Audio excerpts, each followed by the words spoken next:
박근혜 정권에서 박 전 대통령하고 비선 쪽에서 국정농단 때문에 이제 나라가 이런 개입에 와가지고 조기 대선 국면까지 왔는데 우리 대통령이 대통령이 되시면 대한민국을 어떤 식으로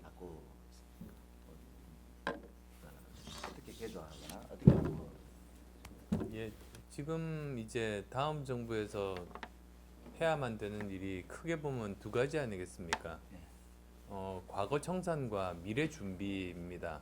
네, 그리고 이제 그를 위해서도 사실은 통합이 필요한 겁니다. 그 통합이라고 하면 흔히들 다른 사람 생각을 내 생각과 똑같게 만들려고 하는 게 통합이라고 생각하는데 그거야말로 저는 전혀 잘못된 거라고 봅니다. 예, 사람마다 생각이 다르지 않습니까? 그러니까 생각이 다른 사람에 대해서 인정을 하되 민주적인 절차를 거쳐서 내린 결정에 대해서는 존중하는 게 민주주의 아닙니까? 예, 사실은 민주주의의 핵심은 생각이 다른 사람과 함께 살아가는 지혜입니다. 그 생각을 가지고 통합을 해야지 상대방의 생각을 내 생각과 똑같이 하려고 무리하다 보면 오히려 분열하는 결과를 이루게 되는 것 아니겠습니까? 이제 저는 그게 제일 기본이라고 봅니다. 이제 기본이라고 보고 그래서도 이제 그 통합을 위해서도 선결 과제가 과거에 대한 숙고와 반성과 숙고입니다. 그래서 고칠 부분들을 고치면서 동시에 이제 미래에 대해서 대비해야 되는 것 아니겠습니까? 이제 이거는 뭐 원론적인 부분이고요. 더 구체적으로 보자면 여러 가지 고칠 점이 많습니다만 이번에 제일 중심되게 드러난 게 정경유착입니다. 예, 정경유착 이번 기회에 뿌리를 이제 뽑아야 됩니다. 이제 더 이상 이런 일이 있으면 안 되는데 이번 사례를 통해서 이제는 기업들도 더 이상 대통령이 요구한다고 해서 돈을 주거나 그러지는 못할 겁니다. 이제 그리고 또 거부할 그 명분이 또 생긴 것 아니겠습니까? 저는 그래서 정말 괴로운 그런 우리의 이제 역사 경험이지만 이것 때문에 또 한 단계 더 발전할 수 있는 계기가 될 수 있다고 봅니다. 그럼 정경유착은 이게 뭐 제도나 법으로 이래 건절이 가능하다고 보십니까? 아니면은 대통령의 의지나 이런 쪽으로? 둘 다 있어야 됩니다. 예, 그러니까 일단은 이 사례를 통해서 아마 이런 일들은 많이 막을 수가 있을 텐데요. 그럼에도 불구하고 여러 가지 제도적인 장치들이 필요합니다. 예, 대표적으로는 권력기관 개혁 아니겠습니까? 예, 이제 나타난 검찰 개혁들 그건 반드시 필요합니다. 그리고 미국 같은 경우도 보면 항상 이제 권력이 집중되면 항상 문제가 되니까 항상 권력을 분산하고 견제할 수 있는 장치를 만들고 그러면서 민주주의가 발전해 온 것 아닙니까? 예, 그런 면에서 보면 우리나라 검찰은 너무 많은 권한이 집중되어 있습니다. 다른 어느 나라와 비교해 보더라도. 그래서 이 부분들을 이제 분산시키기 위해서 계속 이제 뭐 저 포함해서 주장했던 것 중에 하나가 고위공직자 예. 비리수사처 공수처. 가 꼭 필요하고 네. 그리고 좀 더 이제 뭐 중장기적인 관점에서 보면 이제는 경찰의 수사권과 그다음에 검찰의 기소권 이렇게 점진적으로 이제 분리하는 문제들 이런 문제들까지 있어야 되는 겁니다. 그다음에 또 보면은 전반적으로 퍼져 있는 전관예우 예. 이 부분도 사실 뿌리를 뽑아야 되는 건데요. 전관예우가 왜 생기는가를 보면 퇴직한 선배들의 부탁을 네. 현관들이 들어주는 게 문제 아닙니까? 그렇죠. 그러니까 이거 뿌리 뽑으려면 현관을 처벌을 해야 됩니다. 정관 예우를 해주는 현관에 대해서 처벌을 해야 됩니다. 그러면 이게 저는 없어질 수 있다고 봅니다. 즉 전관예우는 용어가 잘못했습니다. 현관 범죄입니다. 현관 배임입니다. 이 부분들을 제대로 처벌하면 이 관행들도 이제 뿌리 뽑을 수 있을 겁니다. 이런 여러 가지 개혁들을 해야만 되는 것 아니겠습니까? 그 다음에 미래 대비에 대해서 좀 더 구체적으로 나가보자면 그 4차 산업혁명 시대가 이미 다가왔습니다. 예. 우리는 이미 그 속에서 살고 있는 겁니다. 그럼 여기에 대해서 정부가 어떤 역할을 해야 되는가 이제 그게 필요합니다. 우선은 정부가 지금까지의 정부 운영 방식을 완전히 바꿔야 되는 시기가 4차 산업혁명 시대입니다. 1차, 2차, 3차 산업혁명은 한 가지 기술로 일어난 혁명입니다.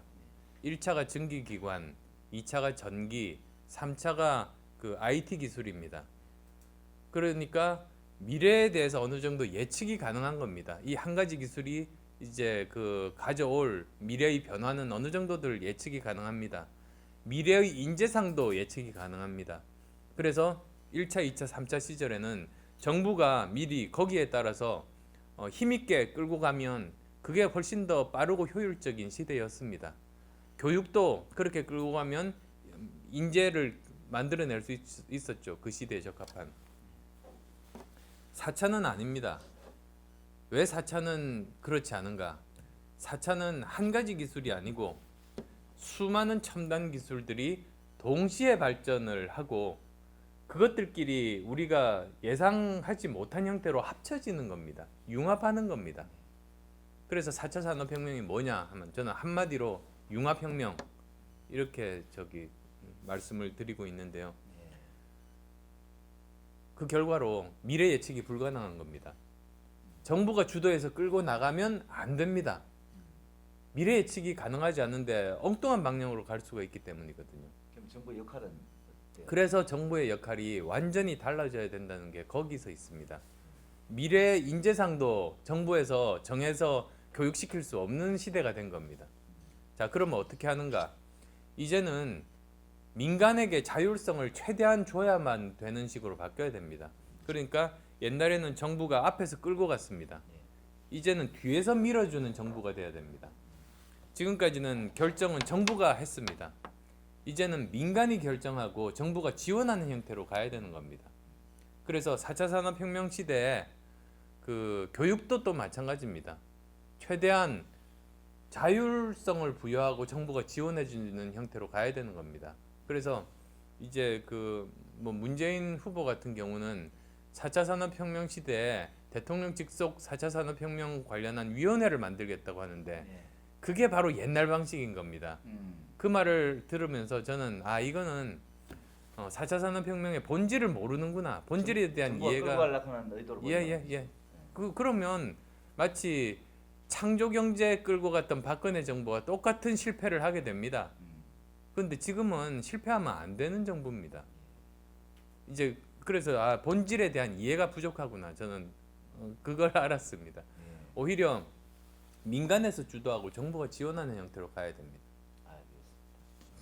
지금 그런 하여튼 그 미래로 가야 되는데 박근혜 정부는 이 국정농단 관련해 가지고 이렇게 지금 피의자로 검찰 조사도 받고 있고 내일 영장 실질심사 받게 되는데 한쪽에서는 이게 뭐 증거 인멸 우려가 있다 해가지고 구속해야 된다 그러고 한쪽에서는 한국당 일부 의원들 같은 경우에는 청원까지 넣어가지고 이 불구속 예우를 위해 가지고 구속해야 된다는데 대표님 입장은 좀 어떠십니까?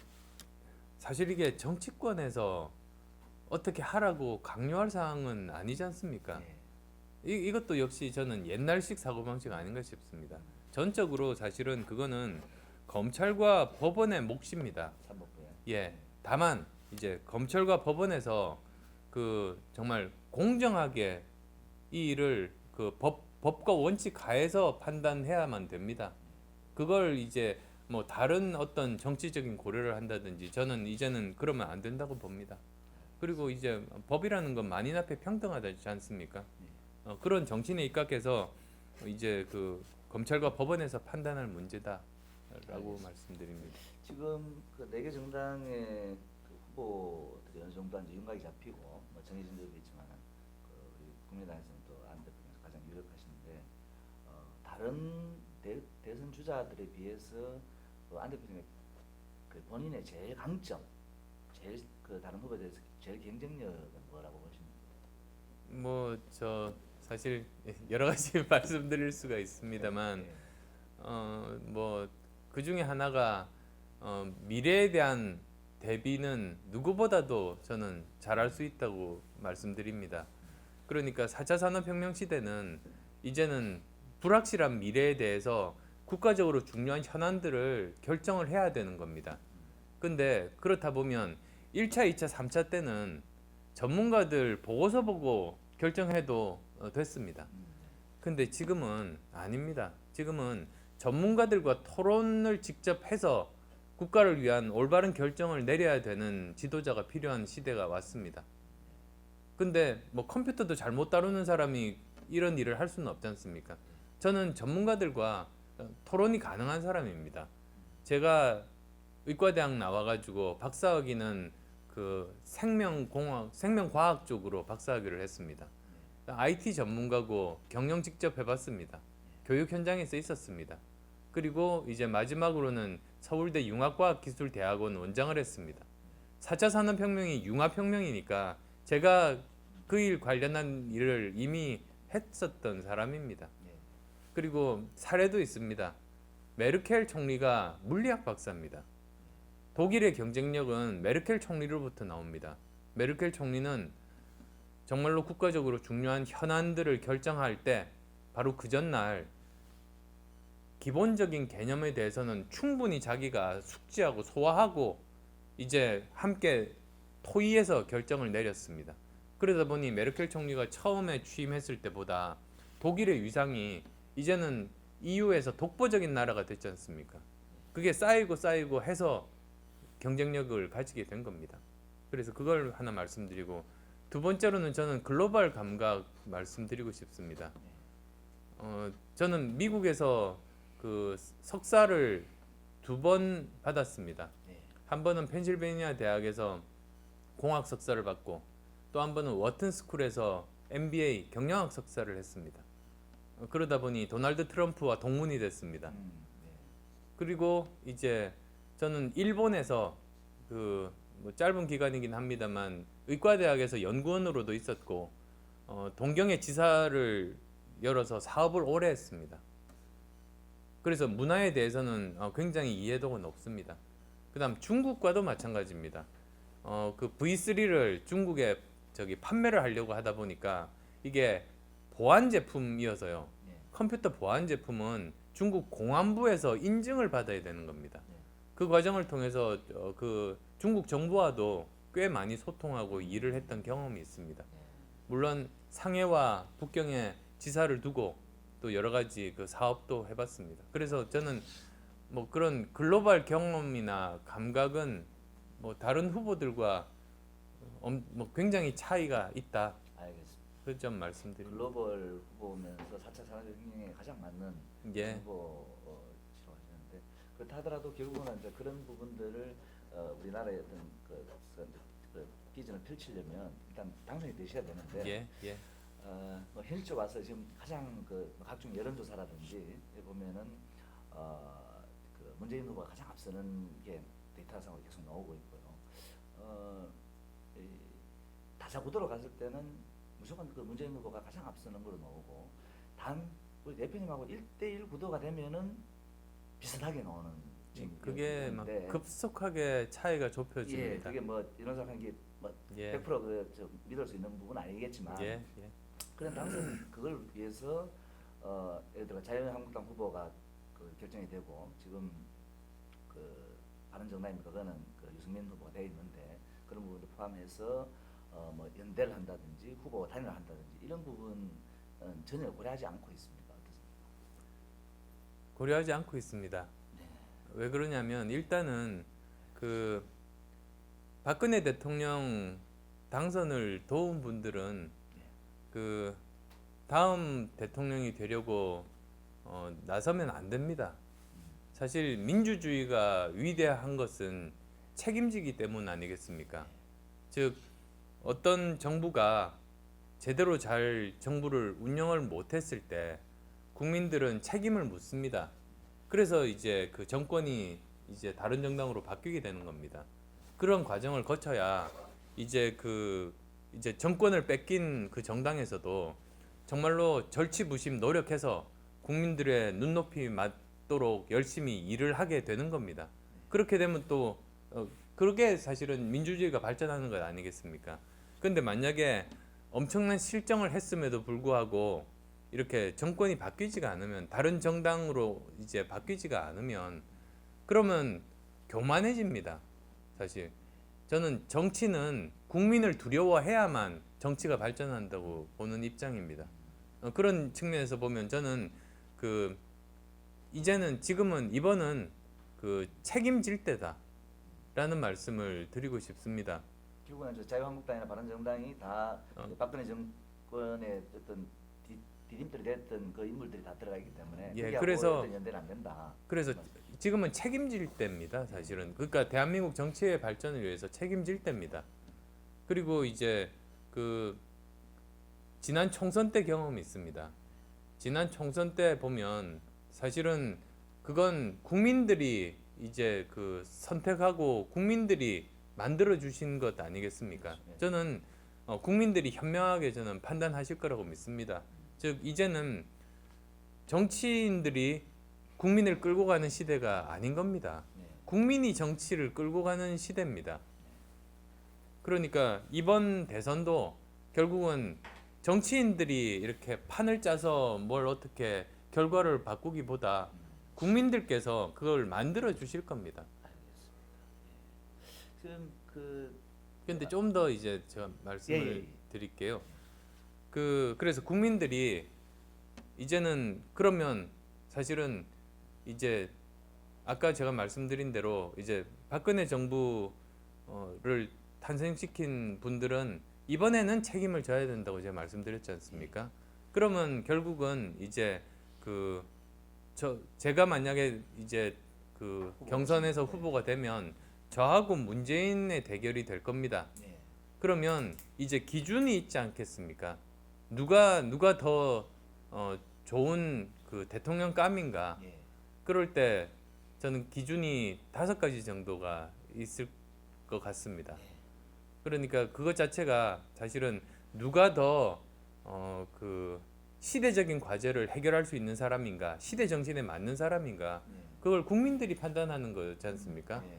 뭐 대통령이 자기가 하고 싶다고 그렇죠. 누가 시켜주는 게 아니지 않습니까? 그 근데 5가지 중에 하나가 저 시대 정신이 말씀이십니까? 아닙니다. 예, 그 예. 시대 정신에 맞는 사람이 누구인가를 볼 때 예. 그 기준이 5가지 정도가 있을 겁니다. 예.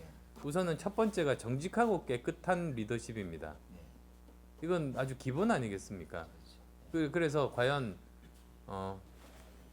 두 사람 중에 누가 정직한가? 예. 그다음 또 두 번째로는 유능한 리더십입니다. 근데 유능함은 자기가 말로 해서 되는 거 아닙니다. 이미 정치를 한 세월이 있기 때문에 저 사람이 정치하면서 어떤 정치적인 성과를 만들어냈는가, 이제 그걸 평가를 할 겁니다. 근데 저 같으면 저는 혼자서 창당해서 40석 가까운 정당을 만들었습니다. 그건 대한민국 정치사 70년 중에서 5명 정도밖에는 없었습니다. 그래서 그리고 지금 현역 중에 저밖에 없습니다. 정치적인 어려움을 뚫고 돌파해서 성과를 이미 만들었습니다. 그리고 저는 선거를 5번 치렀습니다. 2번은 제가 직접 국회의원 선거에 출마했고, 나머지 3번은 당대표로 전국 선거를 지휘했습니다. 총선, 지방선거, 대규모의 그 국회의원 재보궐선거까지 다 정치인으로서 지휘할 수 있는 선거는 모두 다 지휘를 했습니다. 그것도 아마 현역 중에서 몇 명 없을 겁니다. 근데 저는 그 국회의원 재보궐선거 중에서 한 석 뺏기고 나머지를 다 이겼습니다. 그래서 뭐 예를 들면 저하고 이제 경쟁이 되는 후보의 정치적인 성과나 선거 그 결과가 어떠냐, 선거라는 게 정치인한테 중요하지 않습니까? 종합평가니까.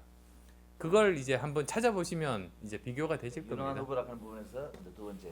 예. 그래서 누가 국가대표 선수가 이런 말 했습니다. 국가대표는 경험하는 자리가 아니라 증명하는 자리다. 그러니까 어떤 사람을 국가대표로 뽑을 때는 너 한번 좋은 경험 해보라고 뽑는 게 아니고 이미 능력이 있는 사람을 뽑아서 성적을 내라고 그 사람의 능력을 증명을 하는 자리라는 말입니다. 근데 대통령이 그렇습니다. 대통령은 경험하는 자리가 아니고 증명하는 자리입니다. 그런 점에서 저는 그 지금 현재 현역 정치인 가운데서는 저는 가장 자신이 있습니다. 이미 저는 다 증명했기 때문입니다. 세 번째로는 미래를 준비하는 리더십입니다. 지금 뭐 산업화, 민주화, 정보화도 지나고 4차 산업혁명 시대니까 여기에 대해서는 아까 제가 설명드렸듯이 저는 제일 자격이 있습니다. 예. 그다음 또 이제 네 번째로는 책임지는 리더십입니다. 우리나라 정치 만악의 근원이 책임 안 지는 데 있습니다. 보면 책임져야 될 때 안 지고 버티면 국민들이 요구하다가 지쳐서 그냥 나가 떨어질 때까지 그냥 자리 버티고 있는 겁니다. 그러다 보니 아무것도 바뀌지 않는 거 아니겠습니까? 사과해야 될 일도 국민들한테 사과하지도 않고 이런 일들이 반복됩니다. 근데 저는 계속 책임졌습니다. 특히 이제 작년에 총선 직후에 리베이트 조작 사건이 있었습니다. 아, 예. 그렇죠. 그러니까 정권 차원에서 안철수 죽이기를 하려고 그 계좌 추적들을 했습니다.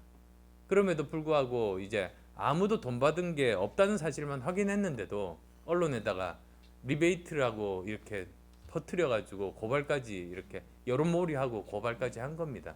근데 제가 그때 그 사실을 알았습니다만 당을 살리기 위해서 변명하지 않고 대표를 내려놨습니다. 그리고 오랜 인고의 세월을 보냈는데 1월 달에 이제 그 전원이 모든 혐의에 대해서 전부 100% 무죄가 나온 겁니다. 그래서 아마 그런 부분들 제가 책임지는 사람이라는 거 그거는 이제 그 아마도 다들 아실 겁니다. 마지막으로 다섯 번째가 통합의 리더십입니다. 통합도 아까 말씀드렸습니다만 그 통합의 리더십의 가장 큰 걸림돌은 계파 패권주의입니다. 계파가 뭡니까?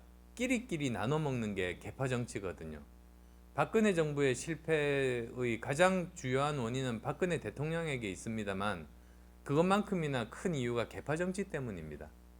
그러니까 국가적으로 중요한 사안을 해결할 인재들이 많은데 그 사람들 하나도 등용 안 하고 무능한 자기 편 사람을 썼기 때문에 우리나라가 이 모양 이 꼴입니다.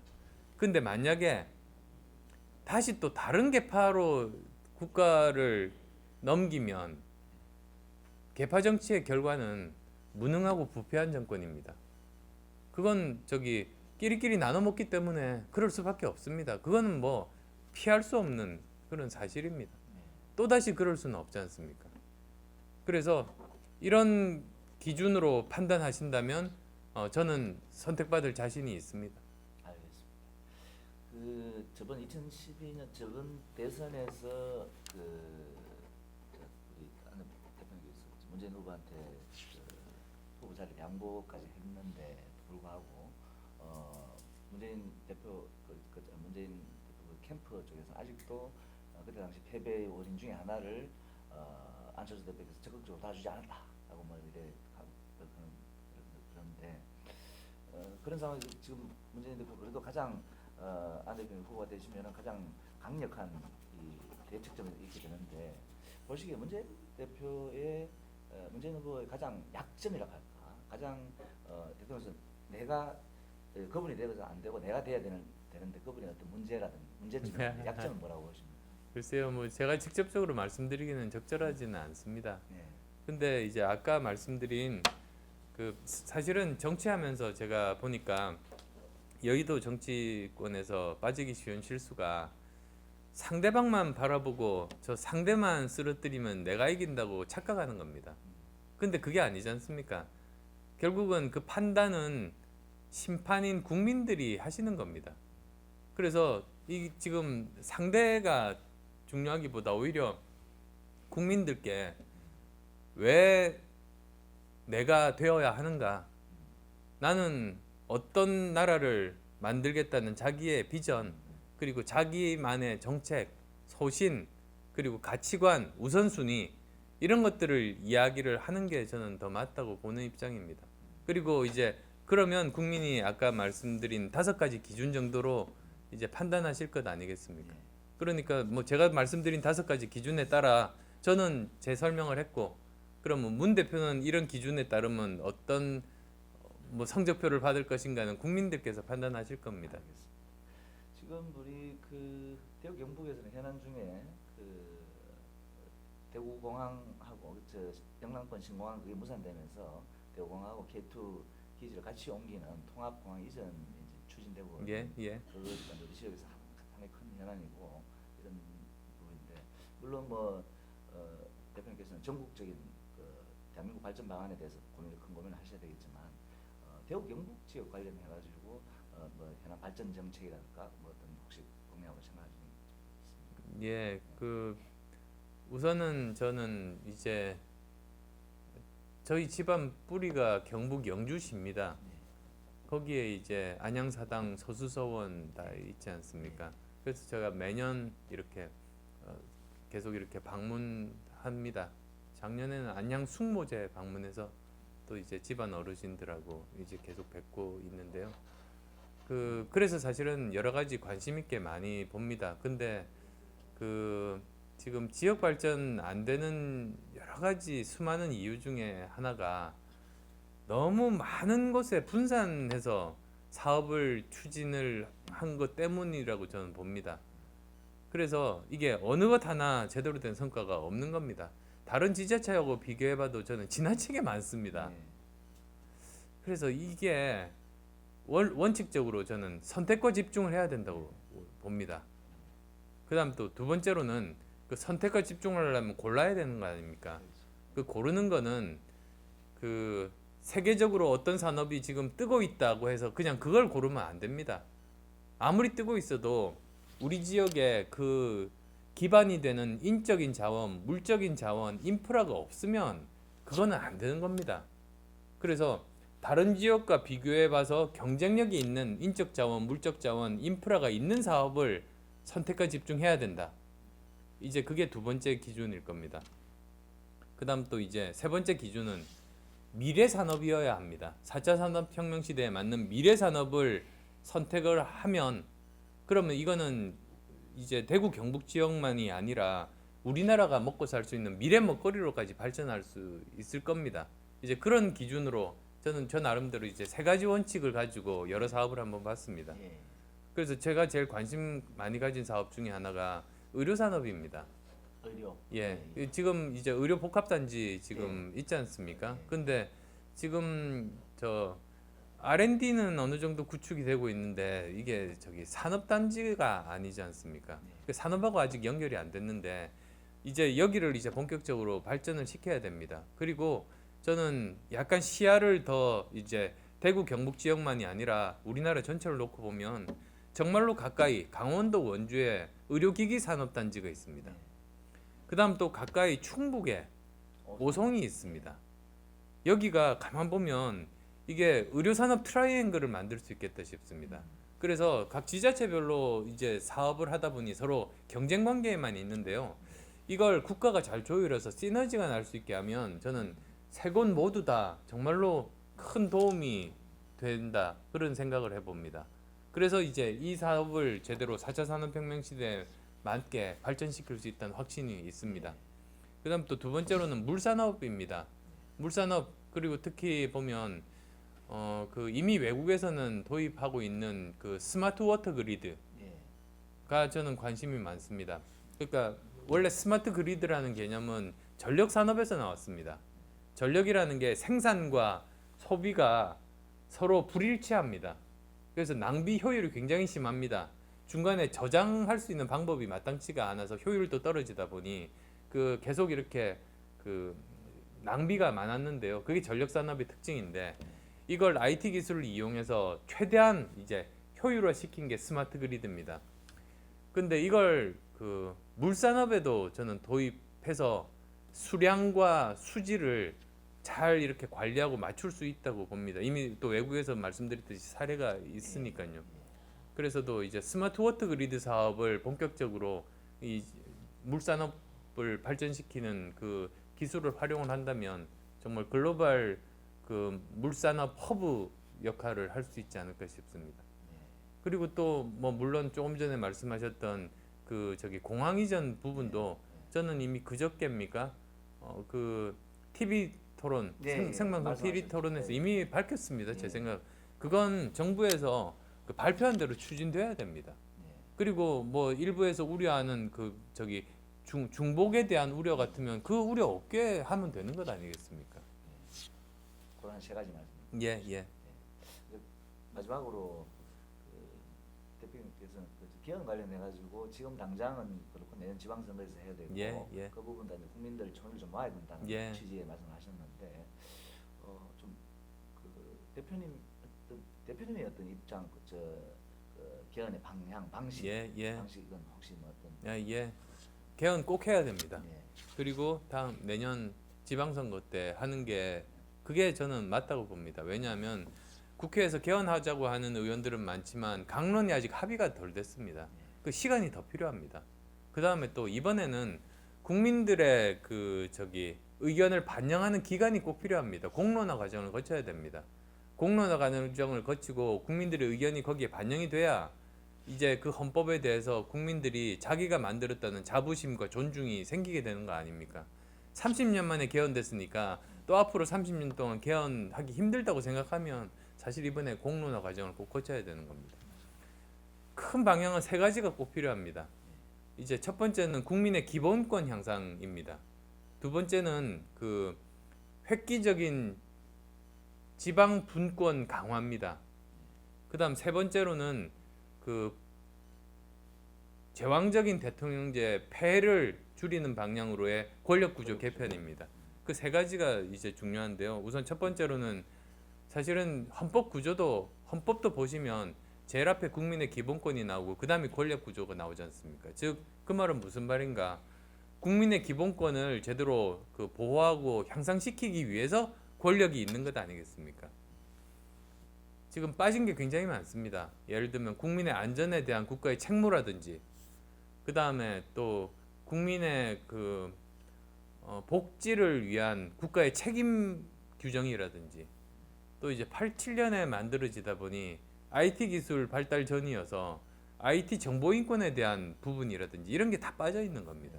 뭐 이런 것 포함해서 정말 국민들의 그 저기 기본권 향상에 대한 고쳐야 될 부분들이 굉장히 많습니다. 그다음 또 두 번째로는 이제 저 시대 정신이 분권입니다.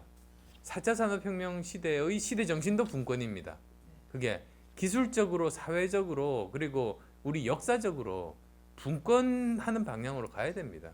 그거는 이제 대통령과 국회와 간의 권한 분권도 물론입니다. 그렇지만 중앙정부와 지방정부 간의 분권도 기본입니다.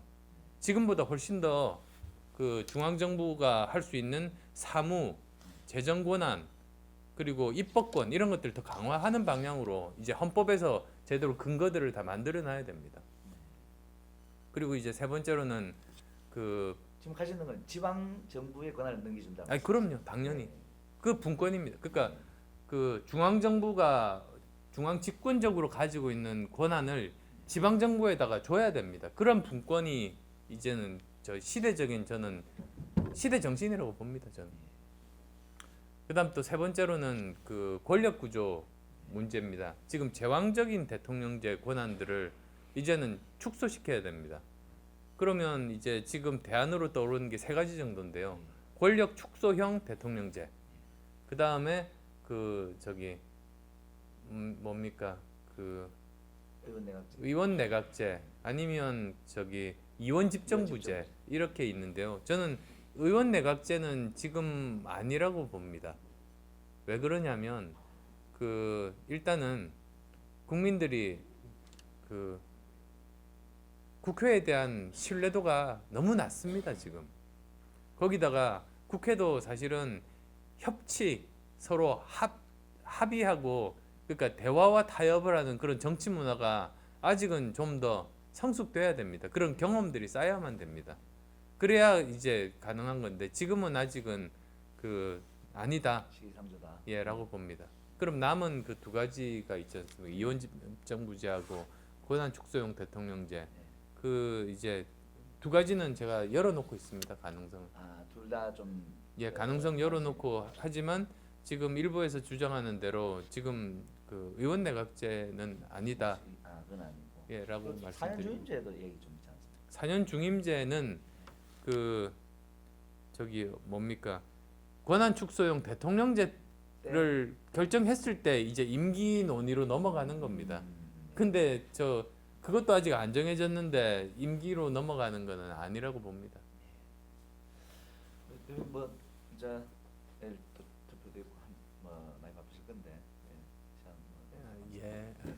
아 그리고 마지막으로 그 네. 말씀만 꼭 하나 예. 드리고 싶은데요.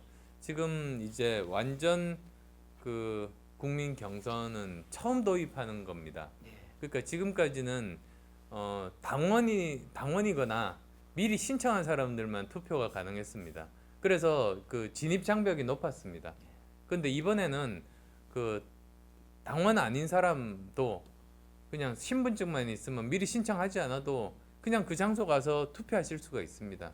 저는 그 지역 시도민만한테 하는 아닙니다. 전국 전국에 어디나 아니면- 가능합니다. 네. 대구로 출장 오신 분도 서울 사람도 음. 그냥 투표하실 수가 있는 겁니다. 완전히 오픈된. 예, 완전히 그렇습니다. 근데 저는 그 참여를 꼭 부탁드리고 싶은 것이 시민들의 참여가 시민들이 참여하셔야 정치가 국민들 무서운 줄 알게 됩니다. 참여하지 않으면 정치는 자기 멋대로 합니다. 그래서 정말로 많은 국민들이 참여해 주시면 이제 정치가 국민들을 두려워하게 되고 눈치 보면서 열심히 일할 겁니다. 이번이 굉장히 저는 좋은 기회입니다. 그래서 꼭 좀 많은 분들 저 안 찍으셔도 좋습니다. 그 많은 분들이 참여하시는 것이 대한민국의 민주주의를 발전시키고 정치가 국민을 두려워하면서 열심히 일하게 만드는 거다라는 말씀을 알겠습니다. 드리겠습니다. 그래서 내일 뭐 대구 경북 예, 예, 그렇습니다. 예, 내일 아침 9시부터 저녁 7시까지입니다. 잘하겠습니다. 네, 감사합니다. 고맙습니다. 네.